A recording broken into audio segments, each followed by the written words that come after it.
Hi guys! For today's video ay nagluluto kami ng buchi.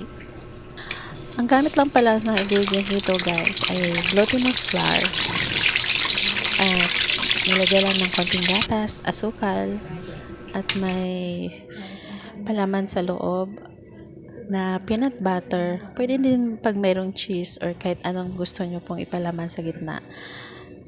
Tsaka bilog-bilogin lang at lagyan ng sesame seeds tsaka i-fry. Ganyan na po guys pag brown na. Kain po tayo. Mainit-init pa po dyan kasi bagong haon pa lang po. Pero sobrang sarap po kasi nagme-melt po kasi yung peanut butter sa loob. Isa din pala, maraming salamat po sa sponsor namin dito.